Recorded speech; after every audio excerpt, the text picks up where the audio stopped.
വിശുദ്ധ കുർബാന വാസ്തവത്തിൽ എന്തിനാണ് നടത്തുന്നത് എന്നുള്ളതാണ് ഒന്നാമത്തെ നമ്മുടെ ചോദ്യം. എന്തിന് വിശുദ്ധ കുർബാന നടത്തുന്നു? വിശുദ്ധ കുർബാനയുടെ മെസ്സേജ് എന്താണ്? വിശുദ്ധ കുർബാന അനുഭവം നമുക്ക് പ്രദാനം ചെയ്യുന്ന പ്രതീക്ഷ എന്താണ്? യേശുക്രിസ്തുവിന്റെ ഒരു വാചകമാണ് ഈ വിശുദ്ധ കുർബാന നടത്തുന്നതിന്റെ പിന്നിലുള്ളത്. എൻ്റെ ഓർമ്മയ്ക്ക് വേണ്ടി ഞാൻ വരുന്നത് വരെ ഇപ്രകാരം നിങ്ങൾ ചെയ്യുവിൻ. അപ്പോൾ വിശുദ്ധ കുർബാന കർത്താവിന്റെ രണ്ടാമത്തെ വരവിലേക്ക് നമ്മെ നയിക്കുന്ന ഒരു മുഖാന്തരമാണ്, നയിക്കുന്ന ഒരു അനുഭവമാണ്. വിവാഹ കൂദാശയിൽ ചൊല്ലി ഇങ്ങനെ നിങ്ങൾ കേട്ടിട്ടുണ്ടാവും, വിരലിന്മേൽ മെയ് രക്തങ്ങൾ മോതിരമായി എൻ പേർക്കേകി എന്ന്. വിരലിന്മേൽ, അതായത് സഭ പാടുകയാണ്, സഭ പ്രഘോഷിക്കുകയാണ്, സഭയാകുന്ന എൻ്റെ വിരലിൽ ഇട്ടിരിക്കുന്ന വിവാഹ നിശ്ചയത്തിന്റെ മോതിരമാണ് തിരുശരീര രക്തങ്ങൾ. അപ്പോ ഈ തിരുശരീര രക്തങ്ങൾ മോതിരമാകുമ്പോ, ഇന്നിപ്പോ അങ്ങനെ ഒരു രീതിയില്ല, മോതിരം കൈമാറുന്നത് ഒരിക്കലും വിവാഹം പിന്നീടുമെന്നുള്ള രീതിയില്ല. പഴയ പാരമ്പര്യത്തിൽ അങ്ങനെ ആയിരുന്നു എന്നാ പറയുക. ഒരിക്കൽ വിവാഹ നിശ്ചയം നടക്കും, മറ്റൊരു സമയത്ത് വിവാഹം നടക്കും. നമുക്കിന്ന് വിവാഹ നിശ്ചയം നടക്കാറുണ്ടെങ്കിലും മോതിരം കൈമാറാൻ നമ്മൾ സമ്മതിക്കാറില്ല. ചിലപ്പോഴൊക്കെ ആളുകൾ വന്നിട്ട് ചോദിക്കും, അച്ചു സ്റ്റേജിൽ വെച്ച് മോതിരം ഒന്ന് മാറിക്കോട്ടെ എന്ന്. ഞങ്ങൾ സമ്മതിക്കാറില്ല. കാരണം വിവാഹത്തിന്റെ ശുശ്രൂഷയുടെ ആദ്യത്തെ ഭാഗമാണ് മോതിരവാഴ്വിന്റെ ശുശ്രൂഷ. മോതിരം ഇടുന്നത് മണവാളൻ മണവാട്ടിക്കും മണവാട്ടി മണവാളനുമല്ല, മറിച്ച് സഭ മണവാളനും മണവാട്ടിക്കും മോതിരം കൊടുത്തിട്ട് അവരുടെ നിശ്ചയം പൂർത്തീകരിക്കുന്നത് സഭയാണ്. ഇതറിയാൻ പാടില്ലാതെ പലയിടത്തും ഒക്കെ പോയിട്ട് പല പാരമ്പര്യങ്ങളും രീതികളും ഒക്കെ കണ്ടിട്ട് വന്ന് നമ്മുടെ പിള്ളേർ നിർബന്ധം പിടിക്കും സ്റ്റേജിൽ വെച്ച് മോതിരം കൈമാറണമെന്നൊക്കെ. അത് സമ്മതിക്കാത്തതിന്റെ കാരണം ഇതാണ്. ഞാനിവിടെ ഇരിക്കുന്ന നിങ്ങളോട് എല്ലാവരോടും സ്നേഹത്തോടെ പറയുന്നൊരു കാര്യം, ആത്മീയമായൊരു കാര്യത്തിൽ ഒരു വൈദികൻ നിർബന്ധം പിടിക്കുന്നുണ്ടെങ്കിൽ അതിന് നമ്മൾ വിധേയപ്പെടുകയാണ് നല്ലത്. ആത്മീയ കാര്യങ്ങളിലെ നിർബന്ധങ്ങൾക്ക് വിധേയപ്പെട്ടാൽ അത് അനുഗ്രഹമാകും. ചിലപ്പോൾ നമുക്ക് അല്പം അസംതൃപ്തി ഉണ്ടായാൽ പോലും, ആ സമയത്തേക്കൊരല്പം മനപ്രയാസം ഉണ്ടായാൽ പോലും അത് ആത്യന്തികമായിട്ട് അനുഗ്രഹമായിരിക്കും. ഇവിടെ വിരലിലിട്ടിരിക്കുന്ന മോതിരമാണ്. ഒന്നാമത്തെ വരവിൽ കർത്താവ് സഭയുടെ വിരലിൽ ഒരു മോതിരം ഇട്ടിട്ട് പോയിരിക്കുക. എന്താ ഈ മോതിരത്തിന്റെ ലക്ഷ്യം? മോതിരത്തെ തിരുമ്മിക്കൊണ്ടിരിക്കാൻ വേണ്ടിയിട്ടല്ല, മോതിരം കണ്ട് ആസ്വദിക്കാൻ വേണ്ടിയിട്ടല്ല. ഈ മോതിരം നിന്നെ ഓർമ്മപ്പെടുത്തുന്നു എന്ത്? ഞാൻ വീണ്ടും വരുമെന്ന്. അപ്പോ the second coming of Jesus, അതാണ് the central theme of the holy Qurbana, is the second coming of Jesus. യേശുക്രിസ്തു വരുന്നു എന്നുള്ള ഒരു വലിയ സന്ദേശം ഈ വിശുദ്ധ കുർബാനയിലൂടെ നാം ആസ്വദിക്കുകയും പുതുക്കുകയും ചെയ്യുകയാണ്. അതുകൊണ്ടാണ് നിങ്ങൾ ശ്രദ്ധിച്ചിട്ടുണ്ട്, ആരാധനയുടെ ഇടയ്ക്ക് ഇങ്ങനെ പറയും, കർത്താവേ നിന്റെ ജനനം, ചേലാകർമ്മം, മാമോദീസ, ക്രൂശാരോഹണം, കബറടക്കം, പുനരുത്ഥാനം, സ്വർഗാരോഹണം ഇവയൊന്നും ഞങ്ങൾ മറക്കുന്നില്ല. ഇതെല്ലാം ഞങ്ങൾ ഓർക്കുകയാണ്. ഭ്രമജനകമായ നിന്റെ രണ്ടാമത്തെ വരവിന് വേണ്ടി ഞങ്ങൾ നോക്കിപ്പാർക്കുകയും ചെയ്യുന്നു എന്ന്. അപ്പോ യേശുക്രിസ്തുവിന്റെ വരവ് വിശുദ്ധ കുർബാനയുടെ ഏറ്റവും പ്രധാനപ്പെട്ട മെസ്സേജ് അതാണ്. ആ വിശുദ്ധ കുർബാനയെ അനുഭവിച്ച് ആസ്വദിച്ച് സ്തോത്രം പാടിപ്പോവുകയല്ല, വിശുദ്ധ കുർബാനയിൽ സംബന്ധിച്ച് ഒരാത്മസംതൃപ്തി അടഞ്ഞു മടങ്ങുകയല്ല, മറിച്ച് യേശുക്രിസ്തുവിന്റെ വരവിലേക്ക് എന്നെ ഉണർത്തുന്ന, എൻ്റെ ബോധമണ്ഡലങ്ങളെ ക്രിസ്തുവിന്റെ വരവിലേക്ക് സജീവമാക്കുന്ന ഒരു പ്രക്രിയ, അതാണ് വിശുദ്ധ കുർബാന. പലപ്പോഴും നമ്മൾ അത് ഓർക്കാറില്ല. പള്ളിയിൽ പോകണം, അനുഗ്രഹത്തിന്, നമ്മുടെ സമാധാനത്തിന്, നമ്മുടെ നന്മയ്ക്കും പുരോഗതിക്കും ഒക്കെ വേണ്ടി ഞായറാഴ്ച പള്ളിയിൽ പോകണം എന്നുള്ളൊരു ചിന്തയാണ് പലപ്പോഴും നമ്മെ ഭരിക്കാറുള്ളത്. അതുകൊണ്ട് ഈ വിശുദ്ധ ആരാധന യേശുക്രിസ്തുവിന്റെ വരവിലേക്ക് നമ്മെ ഒരുക്കുന്നതാണ്. ഇനിയും വേദപുസ്തകത്തിന്റെ പ്രധാനപ്പെട്ട സന്ദേശം എന്താ? അതും ഇത് തന്നെയാ. ഞാൻ നിങ്ങൾക്ക് സ്ഥലം ഒരുക്കാൻ പോകുന്നു, ഞാൻ പോയി സ്ഥലം ഒരുക്കിയാൽ ഞാൻ ഇരിക്കുന്നിടത്ത് നിങ്ങളെ ഇരുത്തേണ്ടതിന് വീണ്ടും വന്ന് നിങ്ങളെ എൻ്റെ അടുക്കൽ ചേർക്കും. വിശുദ്ധ യോഹന്നാൻ 14-ാം അധ്യായം 2-ാമത്തെ വാക്യമാണ്. അപ്പോ യേശുക്രിസ്തുവിന്റെ വരവ്, അതാണ് വേദപുസ്തകത്തിന്റെ അടിസ്ഥാന ധാരണ. വെളിപാട് പുസ്തകത്തിലേക്ക് വരുമ്പോ ആമേൻ, കർത്താവായ യേശുവേ നീ വേഗം വരണേ എന്ന് പറയുന്നു. അപ്പൊ വിശുദ്ധ കുർബാനയുടെ കേന്ദ്രസ്ഥാനം യേശുവിന്റെ രണ്ടാമത്തെ വരവ്. വേദപുസ്തകത്തിന്റെ ഏറ്റവും വലിയ പ്രതീക്ഷ യേശുവിന്റെ രണ്ടാമത്തെ വരവ്. ഇനി വിശ്വാസ പ്രമാണത്തിലേക്ക് നോക്കിയാലോ, വിശ്വാസ പ്രമാണം ഒന്നാമത്തെ ഖണ്ഡിക പിതാവിനെ കുറിച്ചും, രണ്ടാമത്തെ ഖണ്ഡിക പുത്രനെ കുറിച്ചും, മൂന്നാമത്തെ ഖണ്ഡിക പരിശുദ്ധാത്മാവിനെ കുറിച്ചും സഭയെക്കുറിച്ചും, നാലാമത്തെ ഖണ്ഡികയിലേക്ക് വരുമ്പോ ഈ വിശ്വാസം എല്ലാം ഏറ്റുപറഞ്ഞിട്ട് നമ്മൾ പറയുകയാണ്, വരുവാനിരിക്കുന്ന ലോകത്തിലെ പുതിയ ജീവനായി ഞങ്ങൾ നോക്കി പാർക്കും. അപ്പോ അവിടെ വിശ്വാസ പ്രമാണത്തിലെ പ്രധാനപ്പെട്ട പ്രമേയം ഇതാണ്: യേശുവിന്റെ വരവിലേക്ക് യാത്ര ചെയ്യുന്നവരാണ് നാം എന്നുള്ള സമ്മതപത്രമാണ് വിശ്വാസ പ്രമാണം എന്ന് പറയുന്നത്. അത് നമ്മൾ ഈ ഉടമ്പടി എഴുതി ഒപ്പിട്ട് കൊടുക്കുന്നത് പോലെ ഞാൻ വിശ്വസിക്കുന്നു, ഞാൻ വിശ്വസിക്കുന്നു, ഞാൻ നോക്കിപ്പാർക്കുന്നു എന്ന് പറഞ്ഞ് ദൈവസന്നിധിയിൽ ഒരു സമ്മതപത്രം ഒപ്പിട്ട് കൊടുക്കുക. നിങ്ങൾക്കറിയാം, സമ്മതപത്രം ഒപ്പിട്ട് കൊടുക്കുന്നത് അത്ര ചെറിയ കാര്യമല്ല. വളരെ ആലോചിച്ച് വായിച്ചു നോക്കിയിട്ടേ ഉള്ളൂ. ഇപ്പൊ ഈ ലോണിനൊക്കെ പല ബാങ്കുകാരും നമ്മുടെ അടുത്ത് കുറെ പേപ്പർ തരും, ഒപ്പിട്ട് നമ്മളങ്ങ് കൊടുക്കുകയാണ്. കുറെ പേപ്പർ ഒപ്പിട്ട് കഴിഞ്ഞ് നമുക്ക് പൈസ കൈ കിട്ടിയാൽ മതി. പക്ഷെ അതിനകത്ത് എഴുതിയിരിക്കുന്ന ഡിമാൻഡൊന്നും പലപ്പോഴും നമ്മൾ തിരയാറില്ല. പിന്നീട് ലോൺ അടയ്ക്കാതെ വരുമ്പോഴാണ് അതിന്റെ ബുദ്ധിമുട്ട് മനസ്സിലാകുന്നത്. വളരെ ആലോചിച്ച് വളരെ ശ്രദ്ധിച്ച് നിവർത്തിക്കുന്ന ഒരു സംഗതിയാണ് സമ്മതപത്രം ഒപ്പിടിൽ എന്ന് പറയും. മേളിൽ പറഞ്ഞിരിക്കുന്നതിലേക്ക് സമ്മതം, വിശ്വാസ പ്രമാണം ഒരു സമ്മതപത്രത്തിന്റെ അംഗീകരണമാണ് എന്നുള്ള കാര്യം പ്രത്യേകമായിട്ട് നമ്മൾ ഓർക്കുക. അപ്പോ വിശുദ്ധ കുർബാന അനുഷ്ഠിക്കുന്നതിന്റെ അനുഭവിക്കുന്നതിന്റെ പ്രധാനപ്പെട്ട ലക്ഷ്യം എന്ന് പറയുന്നത്, ഞാൻ ചോദിച്ചത് എന്തിനാണ് വിശുദ്ധ കുർബാന നിർവഹിക്കുന്നത് എന്ന ചോദ്യത്തിന് ഉത്തര യേശുക്രിസ്തുവിന്റെ രണ്ടാമത്തെ വരവിനെ കുറിച്ചുള്ള ഓർമ്മയിൽ എന്നെ സജീവമാക്കുക, അതിനു വേണ്ട നടപടിക്രമങ്ങൾക്ക് എന്നെ ഒരുക്കുക എന്നുള്ളതാണ് ഈ വിശുദ്ധ കുർബാനയുടെ പ്രധാനപ്പെട്ട ലക്ഷ്യം. രണ്ടാമത്, എന്തിനു വേണ്ടിയാണ് ഈ വിശുദ്ധ കുർബാന ഇങ്ങനെ ആവർത്തിക്കുന്നത്? എല്ലാ ഞായറാഴ്ചയും വിശുദ്ധ കുർബാന, എല്ലാ മാറാനായ പെരുന്നാളിലും വിശുദ്ധ കുർബാന, എല്ലാ ദിവസവും, എനിക്ക് തോന്നുന്നു പരുമലയിൽ എല്ലാ ദിവസവും തന്നെ വിശുദ്ധ കുർബാനയുണ്ട്. അങ്ങനെ നടത്തുന്ന പള്ളികളുണ്ടാകും. എന്തിനാണ് ഈ വിശുദ്ധ കുർബാന ഇങ്ങനെ ആവർത്തിക്കപ്പെടുന്നത്? ഒരിക്കൽ കാൽവറിയിൽ നടന്ന യാഗം, ആ യാഗത്തിന്റെ തനി ആവർത്തനം ഇങ്ങനെ നിവർത്തിക്കുന്നത് എന്തിനാണ്? അതായത് സെഹിയോൻ മാളികയിൽ വെച്ച് കർത്താവ് അപ്പോസ്തലന്മാർക്ക് അപ്പവും വീഞ്ഞും എടുത്ത് വാഴ്ത്തി നൽകിയിട്ട് പറഞ്ഞു, വാങ്ങി ഭക്ഷിപ്പീൻ, ഇതെന്റെ ശരീരമാകുന്നു. വാങ്ങി പാനം ചെയ്യുവീൻ, ഇതെന്റെ രക്തമാകുന്നു. നിങ്ങൾക്കു വേണ്ടിയും അനേകർക്കു വേണ്ടിയും മുറിക്കപ്പെടുന്ന, ചൊരിയപ്പെടുന്ന എന്റെ ശരീരവും എന്റെ രക്തവും ഞാൻ വരുന്നതുവരെ എന്റെ ഓർമ്മയ്ക്ക് ഇപ്രകാരം നിങ്ങൾ ചെയ്യുവീൻ. നിത്യജീവന് വേണ്ടി നൽകപ്പെട്ട അപ്പവും വീഞ്ഞും, സെഹിയോൻ മാളികയിൽ വെച്ച് മുറിക്കപ്പെട്ട അപ്പവും വീഞ്ഞും നിത്യജീവന് വേണ്ടി നൽകപ്പെട്ടതാണെങ്കിൽ ആ നിത്യജീവൻ എത്ര പേർക്ക് കിട്ടുള്ളൂ? 12 പേർക്ക് കിട്ടുള്ളൂ, അല്ലെ? 12 പേര് മാത്രമാണ് അത് വാങ്ങി ഭക്ഷിച്ചതും വാങ്ങി പാനം ചെയ്തതും. അപ്പോ നിത്യജീവൻ 12 പേർക്ക് വേണ്ടി കൊടുക്കാനല്ല യേശു ഇറങ്ങി വന്നത്. യേശു വന്നത് നിത്യജീവൻ സകലർക്കും കൊടുക്കാൻ. അപ്പോ ഈ 12 പേർക്ക് നൽകപ്പെട്ട ആ അപ്പവും വീഞ്ഞും, ആ ഭാഗം നിങ്ങളൊന്ന് മനസ്സിൽ കാണണം. കർത്താവ് അപ്പം എടുത്ത് ശിഷ്യന്മാരുടെ കയ്യിലേക്ക് കൊടുക്കുന്നു, വീഞ്ഞെടുത്ത് കൊടുക്കുന്നു, ഇതെന്റെ ശരീരവും ഇതെന്റെ രക്തവും എന്ന് പറഞ്ഞ് ശിഷ്യന്മാര് വാങ്ങി ഭക്ഷിക്കുകയും പാനം ചെയ്യുകയും ചെയ്യുന്നു. അതേ പ്രക്രിയ അടുത്ത തലമുറയിലും അതിനടുത്ത തലമുറയിലും ആവർത്തിക്കപ്പെട്ടെങ്കിൽ മാത്രമേ അവർ നിത്യജീവൻ അവകാശികളായി തീരുകയുള്ളൂ എന്നുള്ളതാണ് ക്രിസ്തുവിന്റെ നിർദ്ദേശം. ക്രിസ്തുവിന്റെ തന്നെ നിർദ്ദേശമാണത്. ഈ സെഹിയോൻ മാളികയിൽ നടന്ന വിഭജനം, ഈ സെഹിയോൻ മാളികയിൽ നടന്ന പ്രക്രിയ തലമുറകളിലേക്ക് കൈമാറ്റം ചെയ്യപ്പെടണം. അപ്പോ സെഹിയോൻ മാളികയെ കർത്താവ് നിവർത്തിച്ച ആരംഭിച്ച വിശുദ്ധ കുർബാന അതേ അർത്ഥത്തിൽ ആവർത്തിക്കപ്പെടണമെന്നുള്ളത് ക്രിസ്തു നിർദ്ദേശമാണ്. എല്ലാ തലമുറകൾക്കും സെഹിയോൻ മാളികയുടെ അനുഭവം തരികയാണ്.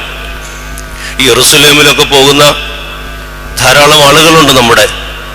ഇപ്പോ അതൊരു ഒത്തിരി അവസരങ്ങൾ അങ്ങനെ ലഭിക്കുന്നുമുണ്ട്, സന്തോഷകരമാണ്. പലരെ സംബന്ധിച്ച് അത് വലിയൊരു ചാരിതാർത്ഥ്യമൊക്കെ ഉള്ളത്. ഞാൻ പക്ഷെ വിശുദ്ധ കുർബാന ചൊല്ലുമ്പോൾ ഓർക്കാറുണ്ട്, യെരൂശലേമിൽ പോയിട്ട് വന്ന ഒരു പ്രതീതിയാണ്. എന്താ? നമ്മൾ ആ സെഹിയോൻ മാളികയിൽ ഇരിക്കുന്ന ആ ഒരു ദിവ്യമായ അനുഭവമാണ്. ഒന്ന് ആലോചിച്ച് നോക്കിയേ. സെഹിയോൻ മാളികയിൽ വെച്ച് കർത്താവ് ശരീരവും രക്തവും മുറിച്ച് നൽകുകയാണ്. യഥാർത്ഥത്തിൽ ഈ മുറിക്കൽ നടന്നത് എവിടെയാ? കാൽവറിയിലാ, അല്ലേ? കാൽവറിയിൽ നടക്കാൻ പോകുന്ന തൻ്റെ ശരീരത്തിന്റെ മുറിക്കപ്പെടൽ, തൻ്റെ ശരീരം മുറിക്കുന്ന അവസ്ഥ ഒരു അതിനു മുൻപ് തന്നെ അവർക്ക് നൽകിക്കൊണ്ട് യേശു മുൻകൂറായിട്ട് അവരെ ഉപദേശിക്കുകയാണ്, മുറിച്ച് നൽകുന്ന ഈ ശരീരം നിങ്ങൾ ഭക്ഷിക്കണം എന്ന്. അപ്പോ കാൽവറിയിൽ നടന്നത് ആക്ഷരികമായ മുറിക്കപ്പെടലായിരുന്നെങ്കിൽ സെഹിയോൻ മാളികയിൽ നടന്നത് ആന്തരികമായ മുറിക്കപ്പെടലായിരുന്നു. ആക്ഷരികമായി ക്രിസ്തു കാൽവറിയിൽ മുറിക്കപ്പെട്ടു. നമ്മൾ കാണുന്നുണ്ട്, യെശയ്യാ പ്രവാചകൻ പറഞ്ഞ പോലെ അവന്റെ ശരീരം ഉഴവുചാല് പോലെ കീറി, ആളല്ല എന്ന് തോന്നുമാർ അവൻ വിരൂപമാക്കപ്പെട്ടു. അടിമുതൽ മുടി വരെ, ഉള്ളങ്കാൽ മുതൽ നിറുക വരെ അവന്റെ ശരീരത്തെ ചെയ്യാവുന്ന ശോഭകേടെല്ലാം നടത്തി. ഈ മുറിക്കപ്പെടൽ യഥാർത്ഥത്തിൽ അക്ഷരികമായിട്ട് നടന്നത് കാൽവറിയിലാണെങ്കിലും സെഹിയോൻ മാളികയിൽ അതിന്റെ ആന്തരിക അവസ്ഥ ക്രിസ്തു വെളിപ്പെടുത്തുകയാണ്, എന്നിട്ട് ശിഷ്യന്മാർക്ക് നൽകുകയാണ്. അപ്പോ ഇത് ആവർത്തിക്കുന്നതിന്റെ കാരണം ഇതാണ്, സെഹിയോൻ മാളികയിൽ നടന്ന അതേ സംഭവം തലമുറകളിലേക്ക് ക്രിസ്തുവിന്റെ വരവ് വരെ നീണ്ടു നിൽക്കണം എന്നുള്ള ചിന്തയാണ്. എന്താണ് വിശുദ്ധ കുർബാന? ഞാൻ ആദ്യം പറഞ്ഞത് എന്തിനാണ് വിശുദ്ധ കുർബാന എന്നുള്ളതാണ്. രണ്ടാമത് ഞാൻ ചോദിക്കുന്നത് എന്താണ് വിശുദ്ധ കുർബാന? വളരെ മനോഹരമായൊരു നിർവചനം അതിനകത്ത് തന്നെ ഉണ്ട്. ഈ കുർബാന, ബാക്കി പറയാം, ഈ കുർബാന അനുഗ്രഹങ്ങളും സമാധാനവും ബലിയും സ്തോത്രവുമാകും. ഇത്ര നല്ലൊരു ഡെഫിനേഷൻ 4 വാക്കുകളിൽ എന്താണ് വിശുദ്ധ കുർബാന എന്ന് അതിൽ തന്നെ ഒരു പ്രതിവാക്യമായിട്ട് നമ്മൾ പ്രഘോഷിക്കുകയാണ്. ഈ കുർബാന അനുഗ്രഹങ്ങളും സമാധാനവും ബലിയും സ്തോത്രവുമാകുന്നു. ഇതിൽ നിങ്ങളൊന്ന് ആലോചിച്ചേ, മനുഷ്യന്റെ ഭാഗത്തു നിന്ന് എന്തൊക്കെ വരണം, ദൈവത്തിന്റെ ഭാഗത്തു നിന്ന് എന്തൊക്കെ വരണം? 4 വാക്കുകളാണ്: അനുഗ്രഹം, സമാധാനം, ബലി, സ്തോത്രം. ഇതിൽ മനുഷ്യന്റെ ഭാഗത്തു നിന്ന് വരേണ്ടത് എന്തൊക്കെയാ? അനുഗ്രഹം എവിടുന്നാ വരുന്നത്? മേളിന്താ. സമാധാനം എവിടുന്നാ വരണ്ടേ? മേളിന്താ. ബലി എവിടുന്നാ വരണ്ടേ? മനുഷ്യനിൽ നിന്ന്. സ്തോത്രം എവിടുന്നാ വരണ്ടേ? മനുഷ്യനിൽ നിന്ന്. അപ്പോ ബലിയും സ്തോത്രവുമായിട്ട് മനുഷ്യൻ ചെല്ലുക. എന്തിന്? അനുഗ്രഹങ്ങളും സമാധാനവും കണ്ടെത്താൻ. അപ്പം ഞാൻ ബലിയുമായിട്ട് ചെല്ലുമ്പോ, ബലിയും സ്തോത്രവുമായിട്ട് ഞാൻ ചെല്ലുമ്പോ എനിക്ക് ദൈവത്തിൽ നിന്ന് എന്തൊക്കെ കിട്ടുന്നു? അനുഗ്രഹവും സമാധാനവും കിട്ടുന്നു. എന്തൊരു പെർഫെക്ഷനാണ് ആ ഡെഫിനേഷനകത്തുള്ള ആ 4 വാക്കുകൾക്കകത്ത് എന്തൊരു അർത്ഥതലങ്ങളാണുള്ളത്. ബലിയുമായിട്ട് ഞാൻ ചെല്ലുകയാണ്, സ്തോത്രവുമായിട്ട് ഞാൻ ചെല്ലുകയാണ്. അപ്പോ ഇവിടുത്തെ ഒരു പ്രശ്നമുണ്ട്, എങ്ങനെയാണ് ബലി അർപ്പിക്കേണ്ടത്? ഞാൻ വേദപുസ്തക റെഫറൻസുകളെല്ലാം പറയുന്നില്ല, നിങ്ങൾക്ക് അറിയാവുന്ന ഭാഗങ്ങൾ തന്നെ ആണ് പറഞ്ഞു പോകുന്നത്. വേണേ ഞാൻ സൂചിപ്പിക്കുന്ന ആശയങ്ങൾ മാത്രം അത് നോട്ട് ചെയ്താൽ മതി. ബലിയുമായിട്ട് എങ്ങനെയാണ് ചെല്ലേണ്ടത്? ബലി എന്ന് പറയുന്നത് പഴയ നിയമത്തിൽ ആരംഭിക്കുന്ന ഒരു പ്രസ്ഥാനമാണ്. വളരെ പ്രശ്നങ്ങളുള്ള ഒരു സംഭവം. എന്താ? ഒരു മൃഗത്തെ കൊണ്ടുവന്ന് കൊല്ലുക. ആർക്ക് വേണ്ടി? എനിക്ക് വേണ്ടി. ആദ്യ ബലി അർപ്പിച്ചത് ആരാന്നറിയാം? ആദ്യത്തെ ബലി വേദപുസ്തകത്തിൽ കാണുന്ന എവിടെയാണെന്നറിയാം?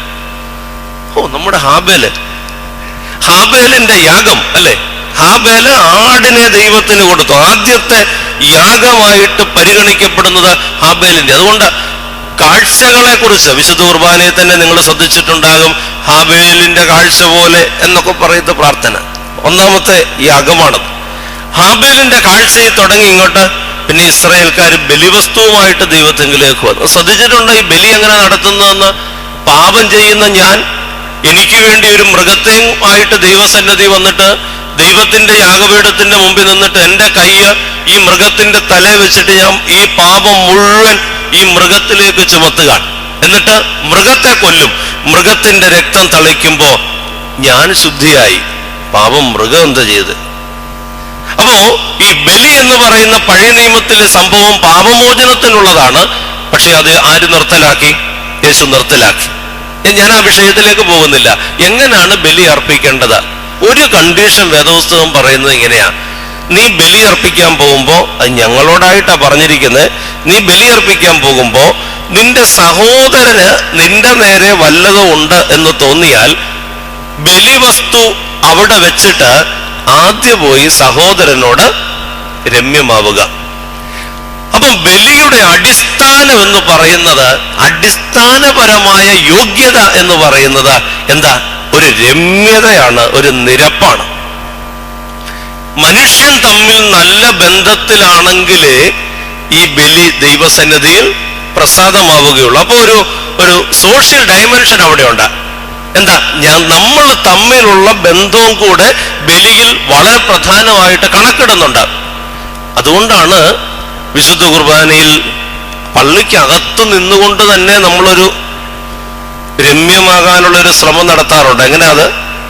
കൈകസ്തൂരി കൊടുത്തത്. അതെങ്ങനെയാന്ന് പറ. നമുക്ക് ഏറ്റവും സ്നേഹമുള്ളവരുമായിട്ട് അടുത്തല്ലേ നമ്മൾ പള്ളിയിൽ നിൽക്കുന്നത്. അവർക്ക് കൈകസ്തൂരി കൊടുത്തിട്ട് വല്ല കാര്യമുണ്ടോ? അവരുമായിട്ട് ഇപ്പൊ തന്നെ നമുക്ക് നല്ല ബന്ധം. അവർക്കാണ് കൈകസ്തൂരി കൊടുക്കുന്നത്. ആരെങ്കിലും വിരോധമുള്ളവന്റെ ആ ഭാഗത്തെങ്ങും പോയി നമ്മൾ ആരാധനയ്ക്ക് നിൽക്കാറില്ല. നമ്മൾ നോക്കും നമുക്ക് പറ്റിയ സ്ഥലം എവിടെയാണ് എന്ന്. സ്ഥിരമായിട്ടൊരു സ്ഥലമുണ്ടല്ലോ മലങ്കര സഭയിൽ, എല്ലാവർക്കും അവനവന്റെ പള്ളിയിൽ ഒരു സ്ഥലമുണ്ട്. അവിടുന്ന് അങ്ങോട്ടും ഇങ്ങോട്ടും മാറി ആരും നിൽക്കാറില്ല. അപകടത്തിൽപ്പെടാതിരിക്കാനാ. വല്ല വിരോധമുള്ളവന്റെ അടുത്ത് നിന്ന് കഴിഞ്ഞാൽ കുഴപ്പമില്ലേ. അതുകൊണ്ട് ഈ രമ്യമാകൽ എന്ന് പറയുന്നത് ഈ അടുത്ത് നിൽക്കുന്നവനെ കൈകസ്തൂരി കൊടുത്ത് മാത്രം നടത്തുന്ന ഒരു പ്രക്രിയയല്ല, മറിച്ച് അവിടെ അടുത്ത് നിൽക്കുന്നവനോട് കൈകസ്തൂരി കൊടുത്തും അകലെ നിൽക്കുന്നവനോട് മനസ്സുകൊണ്ടും രമ്യമാകുന്ന ഒരു സമയമാണ്. അല്ലെങ്കിൽ ബലി സ്വീകരിക്കത്തില്ലെന്നാ പറയും. അപ്പം ബലി സ്വീകരിക്കണമെന്ന് വരികിൽ മനുഷ്യൻ തമ്മിൽ എന്തുണ്ടാകണം? ഒരു നല്ല ബന്ധം ഉണ്ടാകണം. ഇതൊരു വലിയ പ്രശ്നമാണ്. ഒറ്റ ബലിയും ദൈവം അംഗീകരിക്കത്തില്ല എന്ന് നിങ്ങൾക്കിപ്പോ തോന്നുന്നുണ്ടോ? നമ്മൾ അനുഷ്ഠിക്കുന്ന അനുഷ്ഠാനങ്ങൾ മുഴുവൻ ഒരു വാചക കസർത്തായി, വെറും ഭൗതികമായ നടപടിക്രമങ്ങളായിട്ട് അധപ്പതിച്ചു പോകുമെന്നുള്ള ഒരു ഭീതി തോന്നുന്നുണ്ടോ? എനിക്ക് തോന്നുന്നുണ്ടോ? എന്താ യേശു പറഞ്ഞ വാചകം? നിന്റെ സഹോദരനുമായിട്ട് നിരന്നിട്ട് ദൈവസന്നിധിയിലേക്ക് അടുത്തു വരിക എന്നുള്ളതാണ് ബലിയുടെ ഒന്നാമത്തെ വ്യവസ്ഥ. ഞാൻ സൂചിപ്പിച്ചത്, ബലിയുമായി നമ്മൾ ദൈവസന്നിധിയിലേക്ക് ചെല്ലുന്നു, അവിടെ ദൈവം പ്രസാദിക്കുന്നു. 2, സ്തോത്രം. ബലിയും സ്തോത്രവും നമ്മൾ കൊടുക്കുമ്പോൾ അനുഗ്രഹവും സമാധാനം ഇങ്ങോട്ട് കിട്ടുമെന്നാണല്ലോ പറഞ്ഞേ. സ്തോത്രം ഒരു ചെലവും ഇല്ലാത്തൊരു പരിപാടിയാ. എന്താ? സ്തോത്രം അല്ലേ? പരീക്ഷ ജയിച്ചതിന് സ്തോത്രം, ജോലി കിട്ടിയതിന് സ്തോത്രം. പ്രത്യേകിച്ച് ബന്ധക്കോസ്തൽ പഠിപ്പിക്കൽ ഇങ്ങോട്ട് വന്നപ്പോ കിട്ടുന്നതിനൊക്കെ സ്തോത്രം പറഞ്ഞാൽ നമ്മുടെ ബാധ്യത അതോടെ തീരുമെന്നൊരു തോന്നൽ നമ്മുടെ മനസ്സിൽ വന്നിട്ടാണ്. ദൈവം തന്ന അനുഗ്രഹങ്ങൾ പൗലോസ്ലീഹ പറഞ്ഞിട്ടുള്ള ഒരു വാചകമുണ്ട്, പറഞ്ഞു തീരാത്ത ദാനം നിമിത്തം സ്തോത്രം എന്ന് പറഞ്ഞാൽ ദൈവം തരുന്ന അനുഗ്രഹങ്ങൾക്ക് സ്തോത്രം പറയാനുള്ള പ്രാപ്തി നമുക്ക് യഥാർത്ഥത്തിൽ ഇല്ല, പറഞ്ഞ തീരത്തിൽ. അതുകൊണ്ടായിരിക്കും പിതാക്കന്മാർ ഇങ്ങനെ പാടിയത്, സ്തോത്രം സ്തോത്രം കർത്താവേ, സ്തോത്രം അത് 1000 ഞാൻ ചിലപ്പോഴൊക്കെ ഈ സ്തോത്രത്തെ കുറിച്ച് പറയുമ്പോ ഇങ്ങനെ ചിന്തിച്ചു പോകാറുണ്ട്. നമ്മൾ ബസ്സിൽ നിന്ന് ഇറങ്ങിയ ഉടനെ ബസ്സിന് തീ പിടിച്ചു, എന്റെ ദൈവത്തിന് നമ്മൾ രക്ഷപ്പെട്ടെന്ന് മാത്രമേ ഉള്ളൂ നമ്മുടെ സ്തോത്രത്തിലെ വിഷയം. മറ്റുള്ളവർക്ക് എന്ത് അപകടം വന്നാലും, ഇപ്പാണ്ട് വെള്ളപ്പൊക്ക ദുരിതം അനുഭവിക്കുന്നു. ഞാൻ ഇന്നലെ പകല് മുഴുവൻ വെള്ളപ്പൊക്ക ബാധിത പ്രദേശത്തായിരുന്നു. അവിടെ എന്റെ കുറച്ച് വീടുകളുണ്ട് ഇടവകയിലെ. അവരെ മാത്രം ചെല്ലാനൊക്കത്തില്ലല്ലോ. അപ്പൊ ആ പ്രദേശത്ത് 100-300 വീടുകളിൽ ഇങ്ങനെ ഭക്ഷണവും മറ്റു കാര്യങ്ങളുമായിട്ട് ഇങ്ങനെ നടക്കുമായിരുന്നു. ഞാൻ ദൈവത്തെ സ്തുതിച്ചു, ദൈവമേ അവർക്കൊക്കെ കൊടുത്തിട്ടുള്ള വെള്ളപ്പൊക്കം നീ എനിക്ക് തരാത്തത് കൊണ്ട് ഞാൻ നിന്നെ സ്തുതിക്കുന്നു. ശരിയാണോ ആ സ്തോത്രം? അവരുടെ മുഴുവൻ വീട്ടിലെ എന്തൊരു നഷ്ടമാണെന്നറിയാം നമുക്ക്. നിങ്ങൾ ആരെങ്കിലുമൊക്കെ അതിന്റെ ഭാഗം ആയിട്ട് വേദനകൾ അനുഭവിക്കുന്നവർ കണ്ടേക്കാം.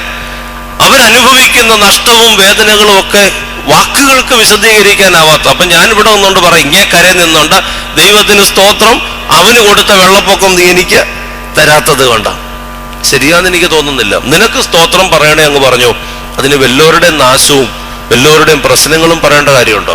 അതാ പിതാക്കന്മാരിങ്ങനെ പറഞ്ഞേ, സ്തോത്രം സ്തോത്രം കർത്താവേ, സ്തോത്രം അത് 1000 അന്നത്തെ ഭാഷയിൽ ഈ 1000 ആയിരുന്നു ഏറ്റവും വലിയ സംഖ്യ കേട്ടോ. ഇന്നത്തെ പോലെ ഈ കോടിയൊക്കെ നിസ്സാരമായിട്ട് വരുമെന്നൊരു ധാരണ അന്നില്ലായിരിക്കും. ആയിരമായി അനവധിയായി സ്തോത്രം, കൃപ വേണം ഞങ്ങളിൽ. എന്റെ വിഷയം എങ്ങനെയാണ് സ്തോത്രം പറയേണ്ടത്? നമ്മൾ എന്നും സങ്കീർത്തനത്തിൽ, സന്ധ്യാനമസ്കാരത്തിൽ ചൊല്ലുന്നൊരു സങ്കീർത്തനമുണ്ട്, ഞാൻ നിന്റെ നാമത്തെ സ്തോത്രം ചെയ്യേണ്ടതിന്, ബാക്കി പറയാം, എന്റെ ആത്മാവിനെ കാരാഗ്രഹത്തിൽ നിന്ന് വിടുവിക്കണം.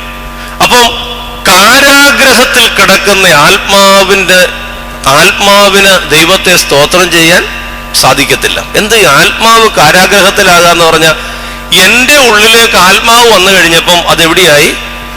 കാരാഗ്രഹത്തിലായി. ആത്മാവിനെ ഞാൻ പൂട്ടിയിട്ടിരിക്കുക. ഒരു സ്വാതന്ത്ര്യം അനുവദിക്കാതെ എന്നിലെ ജഡത്തിന്റെ ചിന്തകളും ജഡത്തിന്റെ ബലഹീനതകളും, ഒറ്റവാക്കി പറഞ്ഞ എന്റെ പാപപങ്കിലമായ ജീവിതം എന്റെ ആത്മാവിന്റെ സ്വാതന്ത്ര്യത്തെ മുഴുവൻ നശിപ്പിച്ചു കളഞ്ഞു. അതുകൊണ്ട് ആത്മാവ് ഇപ്പൊ എവിടെയാ? കാരാഗ്രഹത്തില. ഈ ഞാനാ പറയുന്നത്, പരീക്ഷ ജയിച്ചതിന് സ്തോത്രം. കാരാഗ്രഹത്തിൽ കിടക്കുന്ന ആത്മാവിന് ദൈവത്തെ സ്തുതിക്കാൻ ഒക്കത്തില്ലെന്ന് സങ്കീർത്തനക്കാരനാ പറയുന്നത്. ഞാൻ നിന്റെ നാമത്തെ സ്തുതിക്കേണ്ടതിന് എന്റെ ആത്മാവിനെ കാരാഗ്രഹത്തിൽ നിന്ന് വിടുവിക്കണം. അപ്പോ പാപത്തിൽ നിന്ന് സ്വതന്ത്രമാകുമ്പോഴാണ്, അല്ലെങ്കിൽ ജഡം പാപത്തിൽ നിന്ന് വിട്ടുമാറുമ്പോഴാണ് ആത്മാവ് കാരാഗ്രഹത്തിൽ നിന്ന് സ്വതന്ത്രമാകുന്നത്. മനസ്സിലായോ? ജഡം പാപത്തിൽ നിന്ന് മാറുമ്പോ ആത്മാവ് കാരാഗ്രഹത്തിൽ നിന്ന് വിമുക്തമായി. സങ്കീർത്തനക്കാരൻ ചോദിച്ചില്ലേ, എന്റെ ആത്മാവേ നീ വിഷാദിച്ച് ഉള്ളിൽ ഞരങ്ങുന്നത്. നിങ്ങൾ ആ പ്രാർത്ഥന ശ്രദ്ധിച്ചിട്ടുണ്ടോ? ഇത് ആരാ ചോദിക്കുന്നേ? എന്റെ ആത്മാവേ, അല്ലേ? അവൻ സ്വയം തന്റെ ആത്മാവിനോട് ജഡം സംസാരിക്കുന്ന ഒരു വാചകമാണ്, എന്റെ ആത്മാവെ നീ വിഷാദിച്ച് ഉള്ളിൽ ഞരങ്ങുന്നത് എന്ത് എന്ന്. അപ്പം ജഡം പാപത്തിൽ നിന്ന് വിടുതൽ പ്രാപിക്കുമ്പോ ആത്മാവ് കാരാഗ്രഹത്തിൽ നിന്ന് സ്വതന്ത്രമായി. അതിനാണ് ഒരു പരിപാടി ക്രമീകരിച്ചിരിക്കുന്നത്, വിശുദ്ധ കുമ്പസാരം. വിശുദ്ധ കുർബാനയിലേക്ക് വരുന്നതിന് മുമ്പ് വിശുദ്ധ കുമ്പസാരം നടത്തണമെന്ന് പറയുന്നതിന്റെ കാരണം അതാ. എന്താ? ആ ജഡത്തെ പാപത്തിൽ നിന്ന് വിടുവിച്ചിട്ട്, പാപബന്ധനങ്ങളിൽ നിന്ന് ജഡത്തെ വിടുവിച്ചിട്ട് ആത്മാവിനെ കാരാഗ്രഹത്തിൽ നിന്ന് സ്വതന്ത്രമാക്കുക. അങ്ങനെ വരുമ്പോ ഇത് രണ്ട് കാര്യങ്ങളാ പറഞ്ഞേ. ഒന്ന്, നീ നിന്റെ കൂടെയുള്ളവരുമായി രമ്യമാവുക, അപ്പൊ നിന്റെ ബലി ദൈവസന്നിധി സ്വീകാര്യമാകും. രണ്ട്, നിന്റെ ജഡത്തെ പാപത്തിൽ നിന്ന് സ്വതന്ത്രമാക്കുക, അപ്പൊ നിന്റെ ആത്മാവിന് ദൈവത്തെ സ്തോത്രം ചെയ്യാൻ കഴിയും. അപ്പം വിശുദ്ധ കുമ്പസാരത്തിന്റെ പ്രാധാന്യം വിശുദ്ധ കുർബാനയോടനുബന്ധിച്ച് നമ്മൾ കാണേണ്ടത് ഈ അർത്ഥത്തിലാണ്. ജഡത്തിന്റെ ബന്ധനങ്ങളെ അഴിക്കുന്നതാണ് കുമ്പസാരം. ഇന്നിപ്പോ ഹൂസോയ ഉള്ളതുകൊണ്ട് കുമ്പസാരത്തിന്റെ കാര്യം മറന്നേ പോയി അല്ലേ? വല്ലപ്പോഴും ഒക്കെ ഒന്ന് കുമ്പസാരിക്കണം കേട്ടോ, നല്ലതാണ്. മനസ്സിനെ ഒന്ന് കഴുകാൻ കിട്ടുന്ന ഒരു അവസരം. ഹൂസോയ കൊടുക്കുന്നത് തന്നെ വലിയ സങ്കടകരമായ ഒരവസ്ഥയാണ്. അവസാനം വന്നിട്ട് ഹൂസോയ പ്രാപിച്ചു വിശുദ്ധ കുർബാന അനുഭവിക്കുന്നത്. ഞാൻ അതിലേക്കൊന്നും പോകുന്നില്ല, എന്റെ വിഷയവുമായിട്ട് ബന്ധപ്പെട്ടല്ലാത്തത് കൊണ്ട്. അപ്പൊ രണ്ടാമത് നമ്മൾ കണ്ടത് എന്താണ് വിശുദ്ധ കുർബാന? അനുഗ്രഹങ്ങളും സമാധാനവും ബലിയും സ്തോത്രവുമാകുന്നു. ഈ 2 ഡയമെൻഷനിലാണ്. നമ്മൾ ചെയ്യാനുള്ളതുമായി ദൈവസന്നിധിയിലേക്ക് യോഗ്യതയോടെ വരുമ്പോ, ചെയ്യേണ്ടതുപോലെ ചെയ്യാൻ നമ്മൾ വരുമ്പോ, ദൈവം ബലി സ്വീകരിച്ചിട്ട്, സ്തോത്രം സ്വീകരിച്ചിട്ട് അനുഗ്രഹങ്ങളും സമാധാനവും നമുക്ക് തരുന്ന മഹനീയമായ അനുഭവമാണ് വിശുദ്ധ കുർബാന. അതുകൊണ്ട് സഹോദരങ്ങളെ, വിശുദ്ധ കുർബാനയ്ക്ക് പോകുമ്പോൾ ഒരു ബലി നടത്താൻ പോകുകയാണെന്നുള്ള മനോഭാവം നമ്മുടെ മനസ്സിൽ ഉണ്ടാവണം. എങ്ങനെ?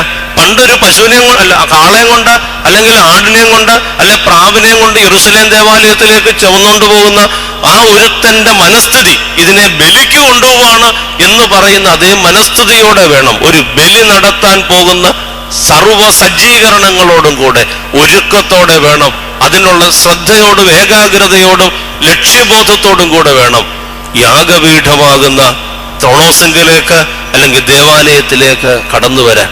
എന്ത് ഈസിയായിട്ടാ പോകുന്നത് പള്ളിയിലോട്ടല്ലേ? ഇന്നാൾ ഒരാൾ പ്രസംഗിക്കുക, കയ്യും വീശി കുറച്ച് ആളുകൾ നല്ല വസ്ത്രമൊക്കെ ധരിച്ച് പള്ളിയിലോട്ട് പോകുന്നു എന്നുള്ള ധാരണയിൽ പോകുന്നുണ്ടെങ്കിൽ അതിനടുത്തൊരു ഓർത്തഡോക്സ് പള്ളി ഉണ്ടാകാനുള്ള സാധ്യത വളരെ കൂടുതലാണ്. കയ്യും വീശി, വേറൊന്നും കൈ കാണത്തില്ല. ഏതാണ്ട് ഒരു മണിക്കൂർ സമയം കൊണ്ട് ആളുകൾ ഇങ്ങനെ ലൈനായിട്ട്, അല്ലെങ്കിൽ കുറെ പേര് 10 മണിക്ക്, ചിലർ 10:15, 10:30, അങ്ങനെ 1 മണിക്കൂർ സമയം കൊണ്ട് ആളുകൾ പള്ളിയിലെത്തുന്ന ഒരു സാഹചര്യം ഉണ്ടെങ്കിൽ അത് നിശ്ചയമായിട്ടും ഒരു ഓർത്തഡോക്സ് പള്ളി തന്നെ ആയിരിക്കും. നമ്മുടെ ഒരു ഐഡന്റിഫിക്കേഷൻ മാർക്കാണ്. കാരണം ഒരു കൃത്യതയില്ല. എത്ര നിസ്സാരമായിട്ടാ, എത്ര ലാഘവത്തോടെയാണ് നമ്മൾ ഈ ആരാധനാ സംവിധാനത്തെ കാണുന്നത്. ഒരു ബലി അർപ്പിക്കാൻ പോകുന്ന ഗൗരവത്തോടെ, ലക്ഷ്യബോധത്തോടു കൂടെ വേണം നാം ഇതിൽ പങ്കുചേരുവാനായിട്ട്.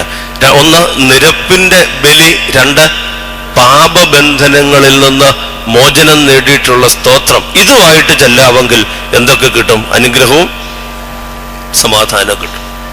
സഹോദരങ്ങളെ, മൂന്നാമത് എനിക്ക് ഓർമ്മിപ്പിക്കാനായിട്ടുള്ളത് എങ്ങനെ വിശുദ്ധ കുർബാനയിൽ പങ്കുചേരണം എന്നുള്ളതാണ്.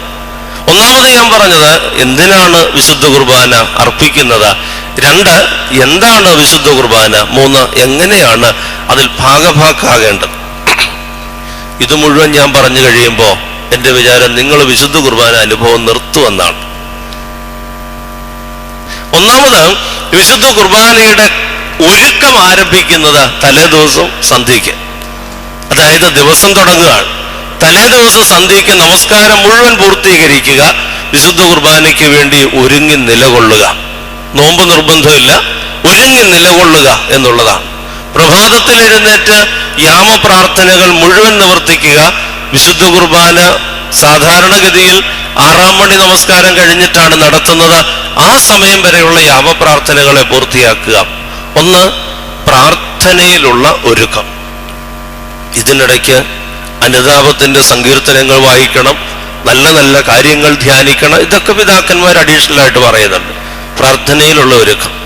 2 ദേഹശുദ്ധി, ശരീരപ്രകാരമുള്ള ഒരുക്കമാണ് രണ്ടാമത്തേത്. നമ്മളെ കൊണ്ട് നമ്മുടെ ശരീരം എത്ര ഭംഗിയായി ഒരുക്കാമോ ആ രീതിയിൽ ഒരുക്കുക. അതിനകത്ത് വസ്ത്രധാരണം വരെ വളരെ പ്രധാനപ്പെട്ടതാണ്. എങ്ങനെയുള്ള വസ്ത്രമാണ് ധരിക്കേണ്ടത്, ഏത് വസ്ത്രമാണ് ധരിക്കേണ്ടതെന്നുള്ളത് പ്രധാനപ്പെട്ടതാണ്. നമുക്കൊക്കെ ഇപ്പോഴത്തെ രീതിയിൽ വസ്ത്രം നനയ്ക്കുന്നതിന്റെ എണ്ണം കുറഞ്ഞു വരിക അല്ലേ. നമ്മുടെ പിള്ളേരുടെ ജീൻസും എല്ലാം നനച്ചാൽ മുതലാവും ഇപ്പോഴത്തെ കാലത്ത്.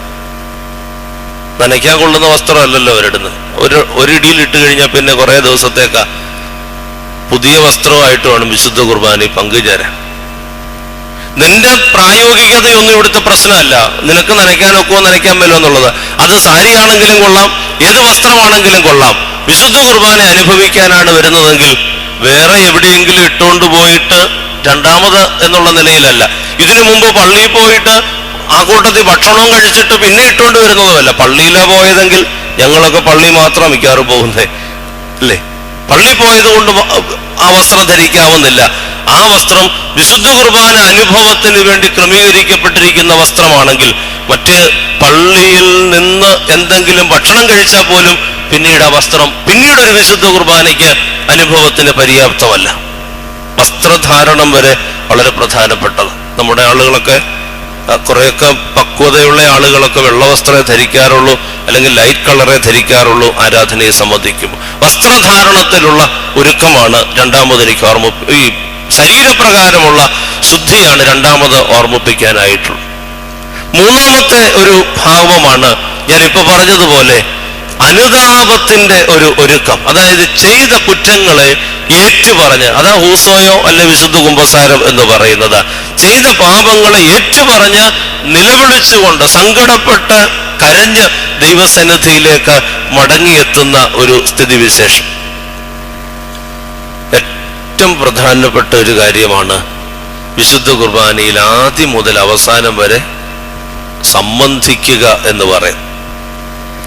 ഏറ്റവും മിനിമം യോഗ്യതയാണ്, ഏറ്റവും പ്രധാനപ്പെട്ട യോഗ്യതയാണ് ആദ്യ അവസാനം. അതായത് യാമപ്രാർത്ഥനകൾ മുഴുവൻ പൂർത്തീകരിച്ച ആളാണെങ്കിൽ ആ യാമപ്രാർത്ഥന കഴിഞ്ഞാലുടനെ നിന്നെ പ്രസവിച്ച മറിയാമും നിന്നെ മാമോദീസ മുക്കിയ യോഹന്നാൻ എന്ന് പറഞ്ഞാണല്ലോ തുടങ്ങുന്നത്. ആ തുടങ്ങുന്നതിന് മുമ്പ് യാമപ്രാർത്ഥന മുഴുവൻ പൂർത്തീകരിച്ചിട്ടുള്ള ആള്, പൂർത്തീകരിക്കാത്തവരിവിടെ വിഷയമല്ല, അവർക്ക് അനുഭവിക്കാമോ എന്ന് എനിക്കറിയാമല്ല. യാമപ്രാർത്ഥന മുഴുവൻ പൂർത്തീകരിച്ചിട്ടുള്ള ആള് വിശുദ്ധ കുർബാന തുടങ്ങുന്നതിന് തൊട്ടു മുമ്പ് ദേവാലയത്തിലെത്തി അതിൽ ആദ്യ അവസാനം പങ്കുചേർന്നെങ്കിൽ മാത്രമേ ഇത് അനുഭവിക്കാൻ അവർക്ക് യോഗ്യതയുള്ളൂ.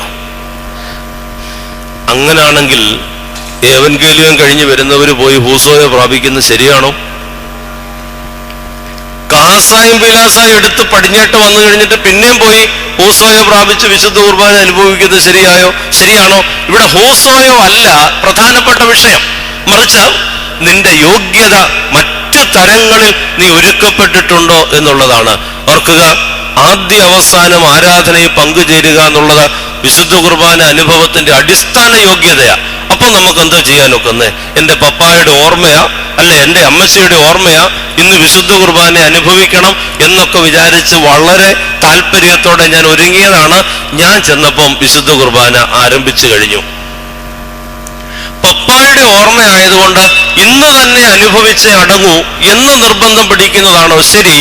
ഞാൻ ചെന്നപ്പോ താമസിച്ചു പോയതുകൊണ്ട് അടുത്ത ദിവസം ഇതിനു വേണ്ടി ഞാൻ വിശുദ്ധ കുർബാന അനുഭവിക്കുമെന്ന് വിചാരിക്കുന്നതാണോ ശരി? എന്റെ ജന്മദിനമാണ് ഇന്ന് തന്നെ വിശുദ്ധ കുർബാന അനുഭവിക്കണമെന്ന് വിചാരിച്ച് ഞാൻ തത്രപ്പെട്ടു വന്നതാ. പക്ഷേ വിശുദ്ധ കുർബാന ആരംഭിച്ചു പോയി.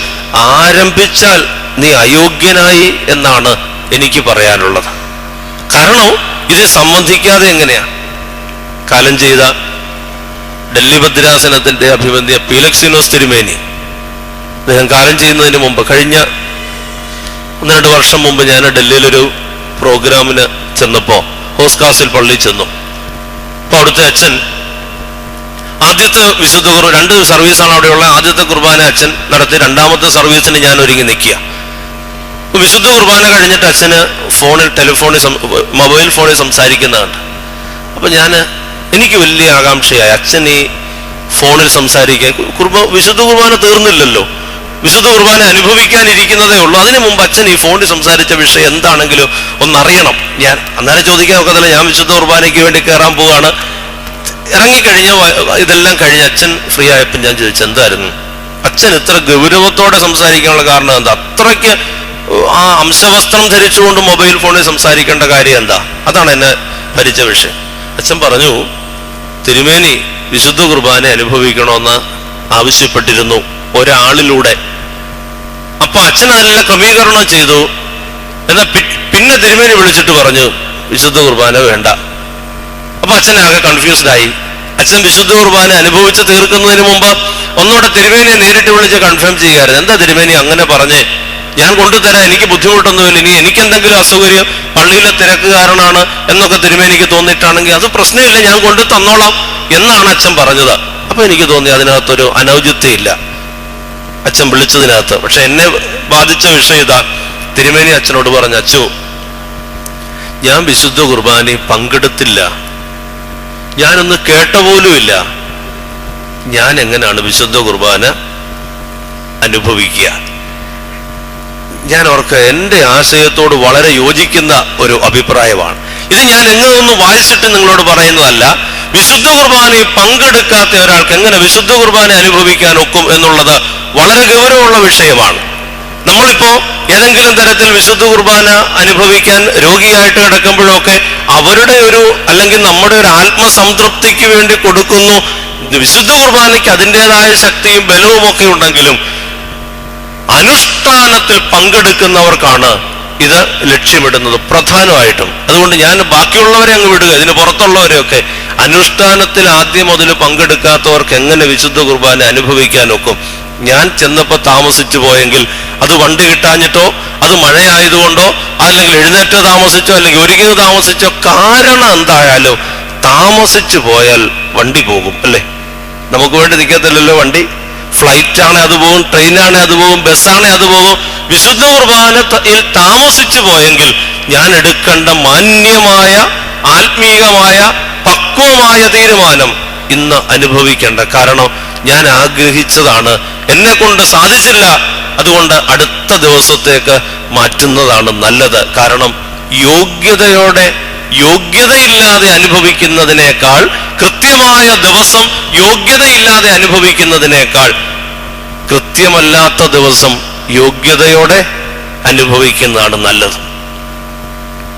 ഇത് പറയുമ്പോൾ പല പള്ളികളിലെയും വിശുദ്ധ കുർബാന അനുഭവത്തെ കുറിച്ചൊക്കെ നിങ്ങളുടെ മനസ്സിൽ ധാരണകൾ വരുന്നുണ്ടായിരിക്കും. ഇപ്പം മറ്റുള്ള ഒരിക്കലും വിശുദ്ധ കുർബാന അനുഭവിക്കാത്തവർക്ക് ഭയങ്കര പരാതിയാണ്. അവൻ ഒരിക്കലും അനുഭവിക്കത്തില്ല, ഏതായാലും അവൻ ഈ വഴിക്കേ ഇല്ല. അങ്ങനെ കുറെ പേര് പള്ളി വരുന്നുണ്ട്. ഒരു കാരണവശാലും പെസഹായിക്കല്ലാതെ വിശുദ്ധ കുർബാന അനുഭവിക്കാൻ അവനെ കിട്ടത്തില്ല. അവന് ഭയങ്കര പരാതിയാണ് ദിവസവും വിശുദ്ധ കുർബാന അനുഭവിക്കുന്നവരെ കുറിച്ച്. ഇങ്ങനെ ഞങ്ങൾ പള്ളിയിൽ ചില പ്രശ്നങ്ങൾ നേരിടാറുണ്ട്. അതുപോട്ടെ, വിശുദ്ധ കുർബാനയിലെ ഒരുക്കം ആദ്യ അവസാനം പങ്കെടുക്കുക എന്നുള്ളത് വളരെ പ്രധാനപ്പെട്ടതാണ്. പ്രിയപ്പെട്ടവരെ, അതിനോട് ചേർന്നാണ് ഈ നിരപ്പിന്റെ ശുശ്രൂഷ ക്രമീകരിക്കുന്നത്. നമുക്ക് എത്രമാത്രം ഒരുക്കത്തോടെ വരാനൊക്കെ. സെമിനാരിയിലൊക്കെ പഠിപ്പിക്കുന്ന സമയത്ത് വളരെ ശക്തമായിട്ട് പറയാറുണ്ട്, രാവിലെ എഴുന്നേറ്റ് ഒരു വാക്കുപോലും സംസാരിക്കാതെ വേണം ആരാധനയ്ക്ക് പോകുവാനായിട്ട്. എന്ത് പ്രശ്നം വന്നാലും പല കാര്യങ്ങളിൽ ഇടപെടാം. ഇത് രാവിലെ എഴുന്നേറ്റ് പത്രവും വായിച്ച് എന്തെല്ലാം കാര്യങ്ങൾ കഴിഞ്ഞിട്ടാണ് നമ്മൾ ഇന്ന് ആരാധനയ്ക്ക് വിശുദ്ധ കുർബാനയ്ക്ക് പള്ളിയിലേക്ക് വരുന്നത്. വിശുദ്ധ കുർബാനയുടെ ഒരുക്കം വളരെ പ്രധാനപ്പെട്ടത്. ഇത് വളരെ എല്ലാ ദിവസവും ചെയ്യുന്നു അല്ലെങ്കിൽ എല്ലാ ആഴ്ചയിലും ചെയ്യുന്നു എന്നുള്ളത് കൊണ്ട് അതിന്റെ ഗൗരവം കുറയാൻ പാടില്ല. ഞാൻ എല്ലാ ആഴ്ചയിലും വിശുദ്ധ കുർബാന അർപ്പിക്കുന്നയാളാണ്, അതുകൊണ്ട് എല്ലാ ആഴ്ചയിലും ചെയ്യുന്ന ഒരു റൊട്ടീൻ, ഒരു കണ്ടിന്യൂയിങ് ഒരു പ്രാക്ടീസ് എന്നുള്ള ഒരു തരത്തിൽ അതിന്റെ ഗൗരവം കുറഞ്ഞു പോയാൽ വിഷയം എന്താ? ആത്യന്തികമായ വിഷയം വിശുദ്ധ കുർബാനയിൽ മാത്രം അവസാനിക്കുന്നില്ല. ഇത് യേശുക്രിസ്തുവിന്റെ വരവ് ക്രിസ്തുബന്ധിതമായി എന്നെ ഉണർത്തുന്ന ഒരു ചിന്തയാണ്. എന്നെ കർത്താവിന്റെ വരവിനോട് അടുപ്പിക്കുന്ന മുഖാന്തരമാണിത്. ഒരു ഭാഗം കൂടെ പറഞ്ഞിട്ട് ഞാൻ എൻ്റെ വാക്കുകൾ അവസാനിപ്പിക്കുക. വിശുദ്ധ കുർബാനയുടെ തുടക്കം എന്ന് പറയുന്നത് യഥാർത്ഥത്തിൽ കാർമ്മികനെ ആശ്രയിച്ചിരിക്കുന്നതാണ്. നിങ്ങൾക്കറിയാം, നമസ്കാരം അങ്ങോട്ട് ആരംഭിച്ചു കഴിഞ്ഞിട്ട് അച്ഛൻ പരിശുദ്ധ മദ്ബഹായിലേക്ക് കയറിപ്പോകും. നമ്മൾ താഴെ നിന്ന് നമസ്കാരം നടത്തിക്കൊണ്ടിരിക്കും.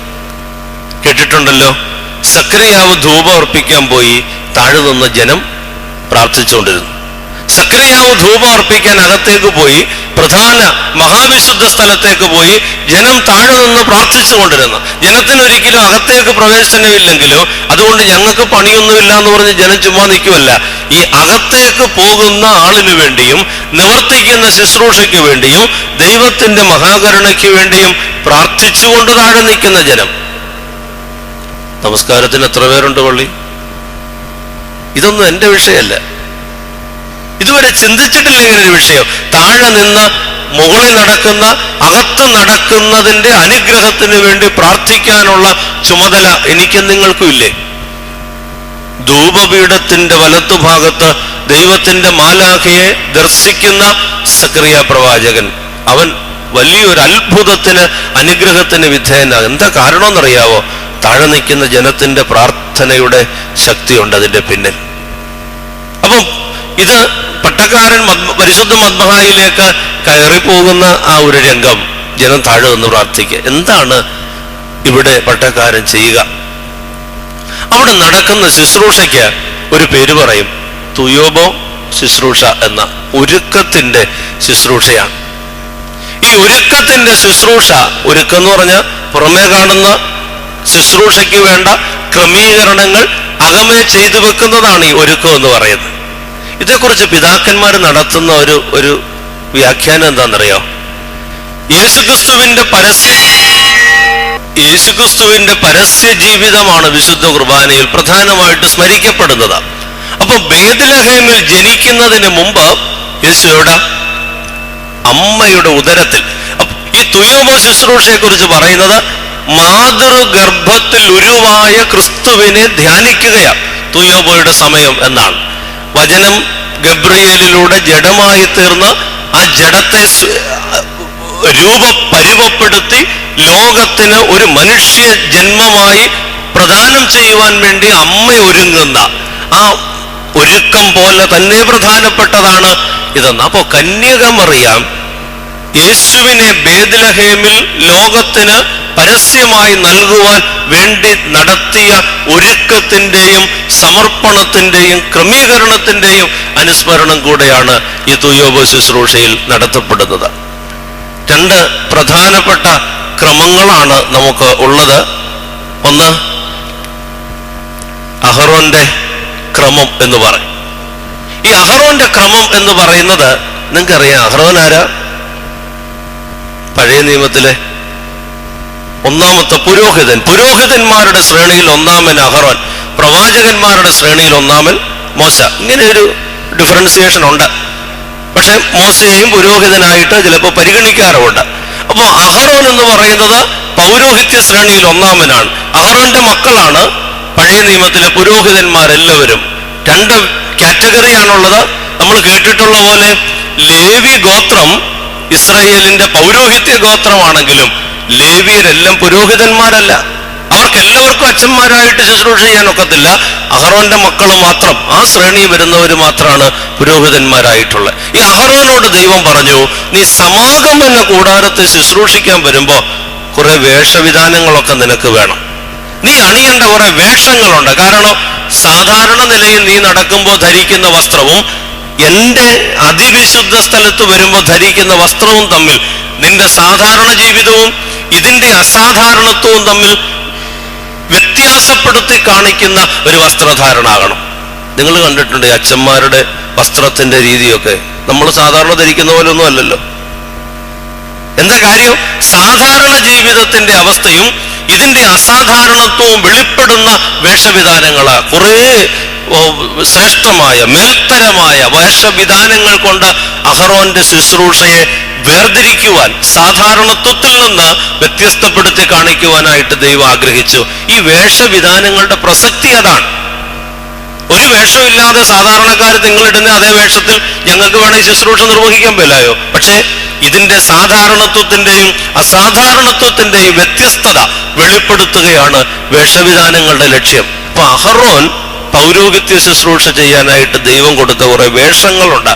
ഈ വേഷം അണിഞ്ഞുകൊണ്ടുള്ള ശുശ്രൂഷയ്ക്കാണ് എന്ത് പറയുക? അഹറോന്യ ക്രമം എന്ന് പറയും. മറ്റൊരു ക്രമം ഉള്ളത് മൽക്കിസദേക്കിന്റെ ക്രമം. കേട്ടിട്ടുണ്ടോ മൽക്കിസദേക്ക്? ഉൽപ്പത്തി പുസ്തകം 14-ാം അധ്യായത്തിലാണ് മൽക്കിസദേക്കിനെ കാണുന്നത്. അബ്രഹാമും മൽക്കിസദേക്കും തമ്മിൽ കണ്ടുമുട്ടുന്നതാണ് രംഗം. ഒരു നിത്യപുരോഹിതനായിട്ടാണ് മൽക്കിസദേക്കിനെ കുറിച്ച് പറയുക. മൽക്കിസദേക്കിന്റെ പ്രത്യേകത എന്താണെന്നറിയാമോ? ഇവിടെ അഹറോന്റെ വേഷവിധാനങ്ങളാണ് നമ്മൾ എടുക്കുന്നത്. പക്ഷെ അഹറോന്റെ ബലിവസ്തു എന്താ? മൃഗമാണ്. അഹറോന്റെ ബലിവസ്തു മൃഗമാണ്. എന്നാൽ മൽക്കിസദേക്ക് ഉപയോഗിച്ച ബലിവസ്തു എന്ന് പറയുന്നത് അപ്പവും വീഞ്ഞുവാ. ഉൽപ്പത്തി 14-ാം അധ്യായം. അപ്പം അഹറോന്റെ ക്രമത്തിൽ നിന്ന് വസ്ത്രം എടുക്കുന്നു, മൽക്കിസദേക്കിന്റെ ക്രമത്തിൽ നിന്ന് ബലിവസ്തു സ്വീകരിക്കുന്നു. അത് മൽക്കിസദേക്കിനോടുള്ള താല്പര്യം കൊണ്ടല്ല, മറിച്ച് അതേ ബലിവസ്തു തന്നെയാണ് ആര് സ്വീകരിച്ചത്? സഹീവൻ മാളികയിൽ ക്രിസ്തു സ്വീകരിച്ചത്. മൽക്കിസദേക്കിനെ ഒരു മുൻകുറിയാക്കി നിർത്തി അപ്പവും വീഞ്ഞും മൽക്കിസദേക്ക് ഉപയോഗിച്ച് അതേ സാധന സാമഗ്രികൾ കൊണ്ട് തന്റെ ബലിയെ പുനഃസ്ഥാപിച്ച, അല്ലെങ്കിൽ പുതുതായി സ്ഥാപിച്ച് പുതിയ നിയമമെന്ന് പേർ കൊടുത്ത ആ ക്രിസ്തുവിന്റെ ആ ഒരു പഠിപ്പിക്കൽ ശൈലിയെ അനുവർത്തിച്ചുകൊണ്ടാണ് നമ്മൾ അപ്പവും വീഞ്ഞും എടുക്കുന്നത്. അതുകൊണ്ട് വസ്ത്രം അഹറോന്റേതും ബലിവസ്തു മൽക്കിസദേക്കിന്റെ. ഇങ്ങനെ അഹറോന്റെയും മൽക്കിസദേക്കിന്റെയും കൂടെ ക്രമങ്ങളെ സംക്ഷിപ്തമാക്കിക്കൊണ്ടുള്ള ഒരു ക്രമീകരണമാണ് നമ്മുടെ ആരാധനയിലുള്ളത്. പുതിയ നിയമ പൗരോഹിത്യത്തിലേക്ക് വരുമ്പോൾ ഇതാണ് നമ്മൾ കാണിക്കുന്നത്. ചിലപ്പോഴൊക്കെ നമ്മളോട് പലരും വിമർശിച്ച് ചോദിക്കാറുണ്ട്, നിങ്ങൾ കേട്ടിട്ടുണ്ടാകും, ഈ വേഷഭൂഷാദികളൊക്കെ തിരശീല കീറിയത് കൊണ്ട് തീർന്നില്ല എന്ന്. ദേവാലയത്തിലെ തിരശീല മേൽത്തൊട്ടടി വരെ കീറിയുകൊണ്ട് തീർന്നില്ല. ഇത് സാധാരണ ക്രമവും ഇതിന്റെ സമാഗമന കൂടാരത്തിലെ അസാധാരണത്വവും തമ്മിൽ വ്യത്യസ്തപ്പെടുത്തി കാണിക്കുവാൻ ഉപയോഗിക്കുന്ന ഒരു സംവിധാനമാണ്. തുയോബോ ശുശ്രൂഷയുടെ മറ്റു ഭാഗങ്ങളിലേക്ക് ഞാൻ പോകുന്നില്ല, സമയത്തിന്റെ പരിധി കൊണ്ട്. 4 സുവിശേഷങ്ങളിലും വിശുദ്ധ കുർബാന സ്ഥാപിച്ചതിനെ കുറിച്ച് രേഖപ്പെടുത്തിയിട്ടുണ്ട്. 4 സുവിശേഷങ്ങളിൽ രേഖപ്പെടുത്തുന്നത് കൊണ്ട് തന്നെ അതിന്റെ പ്രാധാന്യം നിങ്ങൾക്ക് ഊഹിക്കാവുന്നതേ ഉള്ളൂ. പെസഹ ഭക്ഷിക്കുവാൻ കർത്താവിരിക്കുന്ന ആ രംഗം. അതുകൂടാതെ 1 കൊരിന്ത്യർ ലേഖനം 11-ാം അധ്യായത്തിൽ പൗലോസ്ലീഹ വളരെ ശക്തമായി വിശുദ്ധ കുർബാന സ്ഥാപനത്തെ കുറിച്ച് പ്രതിപാദിക്കുന്നുണ്ട്. അവിടെ ഈ പൗലോസ് പറയുന്നുണ്ട്, ഞാൻ ക്രിസ്തുവിൽ നിന്ന് പ്രാപിച്ച് നിങ്ങൾക്ക് ഏൽപ്പിച്ചു തന്നത്. അപ്പോ ആദ്യ സഭയിൽ തന്നെ ഇത് വളരെ ശക്തമായിട്ട് നിലകൊണ്ട ഒരു ശുശ്രൂഷയായിട്ട് നമുക്ക് കാണാം. 1 കൊരിന്ത്യർ 10-ാം അധ്യായം 16-ാം വാക്യത്തിൽ ഈ ശുശ്രൂഷ, അതായത് അവർ അനുഭവിക്കുന്ന കർത്തൃമേശ ക്രിസ്തുവിന്റെ ശരീരമാണെന്നും ക്രിസ്തുവിന്റെ രക്തമാണെന്നും, അതിന്റെ ഓർമ്മയെന്നല്ല, ക്രിസ്തുവിന്റെ ശരീരത്തിന്റെ ഓർമ്മയെന്നല്ല, ക്രിസ്തുവിന്റെ രക്തത്തിന്റെ ഓർമ്മയെന്നല്ല, നാം അനുഗ്രഹിക്കുന്ന അനുഗ്രഹപാത്രം ക്രിസ്തുവിന്റെ ശരീരത്തിന്റെ കൂട്ടായ്മയല്ലയോ? നാം പ്രാപിക്കുന്ന ഈ പാനീയം ക്രിസ്തുവിന്റെ രക്തത്തിന്റെ കൂട്ടായ്മയല്ലയോ എന്ന് പൗലോസ് പറയുന്നുണ്ട്. അപ്പോ സാക്ഷാൽ ശരീരവും രക്തവുമായിട്ട് നമ്മൾ ഇതിനെ സ്വീകരിക്കുകയാണ്, ആസ്വദിക്കുകയാണ്. പ്രിയ സഹോദരങ്ങളെ, വിശുദ്ധ കുർബാനയെ ഈ അർത്ഥത്തിൽ കാണുവാൻ, ഈ അർത്ഥത്തിൽ സമീപിക്കുവാൻ കഴിയുന്നവർക്ക് ഇത് നിശ്ചയമായും അനുഗ്രഹമാകും, സമാധാനമാകും. ഇന്ന് പലപ്പോഴും നമ്മെ സംബന്ധിച്ചിടത്തോളം ഒരു പള്ളിയിൽ പോയി എന്ന് വരുത്താൻ വേണ്ടിയിട്ടുള്ള ഒരു ക്രമീകരണം മാത്രം നടക്കുന്നത് കൊണ്ട് നമുക്ക് സംതൃപ്തി കിട്ടാനായിട്ട് പല മേഖലകളിലേക്കും നാം പോകേണ്ടതായിട്ട് വരുന്നു, നമ്മുടെ ആളുകൾ പോകേണ്ടതായിട്ട് വരുന്നു.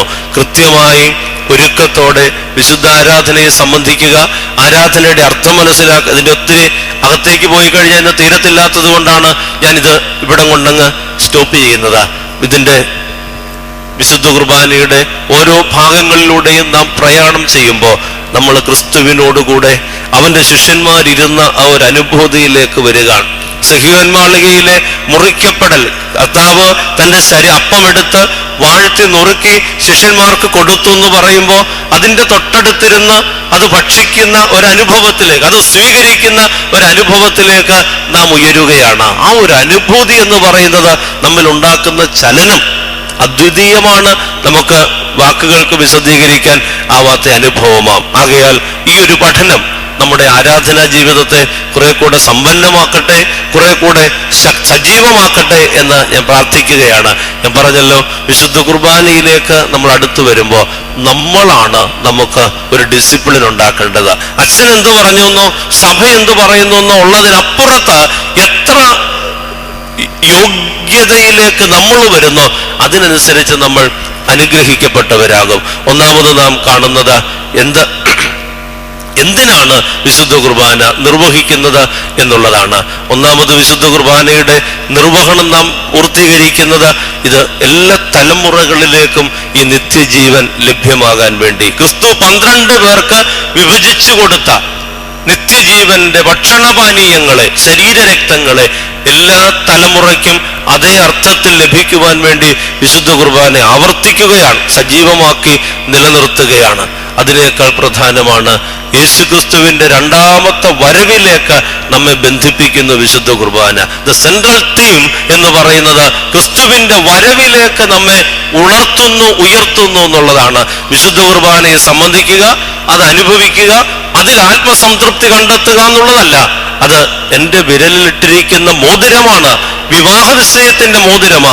നടക്കാൻ പോകുന്ന വിവാഹത്തെക്കുറിച്ച് എന്നെ ബോധ്യപ്പെടുത്തുന്ന, എനിക്കെന്നും പ്രബോധനം നൽകുന്ന. ഇപ്പൊ ഞാൻ പ്രസംഗിക്കുന്ന ഒരു പ്രസംഗം കേട്ടാൽ നിങ്ങൾക്ക് 1 മണിക്കൂർ കേൾക്കാം, അല്ലെങ്കിൽ വേറൊരാൾ പ്രസംഗിച്ചാൽ ഇനി ഒരാഴ്ച കഴിയുമ്പോൾ കേൾക്കാം. പക്ഷേ വിശുദ്ധ കുർബാനയെ സംബന്ധിക്കുമ്പോൾ ഈ പ്രബോധനം വളരെ ശക്തമായിട്ട് നമ്മിൽ നിർവഹിക്കപ്പെടുകയാണ്. അത് ഓരോ വാക്കുകളും ശ്രദ്ധിച്ചാൽ നമുക്കറിയാം. രണ്ടാമത്, ഈ വിശുദ്ധ കുർബാനയെ സംബന്ധിക്കുവാനായിട്ട് വരുന്ന നാം അറിയേണ്ടത് എന്താണ് വിശുദ്ധ കുർബാന? വിശുദ്ധ കുർബാന അനുഗ്രഹങ്ങളും സമാധാനവും ബലിയും സ്തോത്രവുമാ. ബലിയും സ്തോത്രവുമായിട്ട് നമ്മൾ ചെല്ലുന്നു, അനുഗ്രഹവും സമാധാനവുമായിട്ട് ദൈവം ഇറങ്ങി വരുന്നു. ബലി നിരപ്പിന്റെ ബലിയാണ്. സ്തോത്രം പാപബന്ധനങ്ങളിൽ നിന്ന് വിടുവിക്കപ്പെട്ട ആത്മാവിന്റെ ആരാധനയാണ്. ശരീരം പാപത്താൽ ബന്ധിക്കപ്പെടുമ്പോൾ ആത്മാവ് കാരാഗ്രഹത്തിലാണ്. ആ ആത്മാവിന് ദൈവത്തെ സ്തുതിപ്പാൻ കഴിയില്ല. എൻ്റെ ആത്മാവിനെ കാരാഗ്രഹത്തിൽ നിന്ന് വിടുവിക്കണേ. അങ്ങനെ വിശുദ്ധ കുമ്പസാരത്തിലൂടെ ശരീരം പാപബന്ധനങ്ങളിൽ നിന്ന് ശരീരവും മനസ്സും സ്വതന്ത്രമാകുമ്പോൾ ആത്മാവ് ആരാധനയ്ക്ക് സജീവമാകുന്നു. അതുകൊണ്ടാണ് വിശുദ്ധ കുർബാനയിൽ കുമ്പസാരത്തിന്റെ പ്രസക്തി വളരെ ശക്തമാകുന്നത്. അങ്ങനെ ബലിയും സ്തോത്രവുമായിട്ട് വാ, അനുഗ്രഹങ്ങളും സമാധാനവും കൊണ്ട് ദൈവം നമ്മെ നിറയ്ക്കും. ഈ വിശുദ്ധ കുർബാന യഥാർത്ഥത്തിൽ എന്നും അനുഗ്രഹവും സമാധാനവുമായി ആസ്വദിപ്പാൻ ഈ പഠനം, ഇതുപോലെയുള്ള ധ്യാനങ്ങൾ മുഖാന്തരമാകട്ടെ എന്ന് പ്രാർത്ഥിക്കുന്നു. നിങ്ങളുടെ എല്ലാ പ്രാർത്ഥനാപൂർവമായ ഈ പങ്കാളിത്തത്തിനും പ്രത്യേകമായി സന്തോഷം. ഇതിലേക്ക്